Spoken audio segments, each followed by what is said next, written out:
دل بڑے سخت ہو گئے وجہ کہ یہ ساڑھے دل اتنے سخت کیوں ہوئے نے توجہ کریا جے اسے دنیاوی گفتگو دے اندر بڑے مصروف ہو گئے دنیاوی معاملات دے اندر بڑے مصروف ہو گئے پیغمبر کائنات علیہ السلام فرماندے نے آقا نے فرمایا اللہ دے ذکر دے اندر مشغول رہیا کرو نا اللہ دے ذکر دے اندر اپنے دل نو وابستہ رکھیا کرو نا تھوڑے دل اللہ پاک نرم کر دین گے اللہ پاک تھوڑے دل دیاں پریشانیاں دور کر دین گے آج اسے سننے لوگاں کو بزرگ بھی موجود نے نوجوان بھی موجود نے اسی سننے آئے نا لوگاں کو ساڑھے دل دیاں پریشانیاں نہیں جاندیاں کدی غور کریا کرنا اور جیڑا وقت گزارنا ہے اور جیڑا ٹائم گزارنا ہے اللہ دی عبادت دور گزارنا ہے اللہ کو غافل ہو کے گزارنا ہے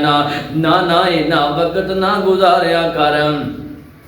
اپنے زندگی دا تھوڑا جا وقت کڑ لیا کرنا تھوڑا جا وقت دنیاوی معاملات دے اندر رکھیا کر باقی زندگی دا جنہ بھی لمحہ تے وقت تیرے کڑوئے نا اللہ دی عبادت دے اندر گزاریا کرنا اللہ دے ذکر تو دور ہو جائیں گا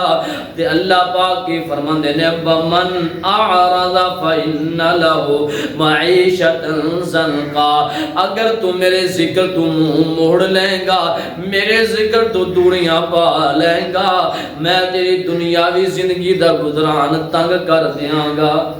دنیا دی زندگی اللہ پاک تنگ کر دین گے آج ساڑھے دل انہی سخت ہو گئے نے قرآن پڑھیا جاندہ ہے احادیث مصطفیٰ ساڑھے سامنے بیان ہوں دیئے لیکن ساڑھے دلان دن نرمی پیدا ہوں دی دلان دن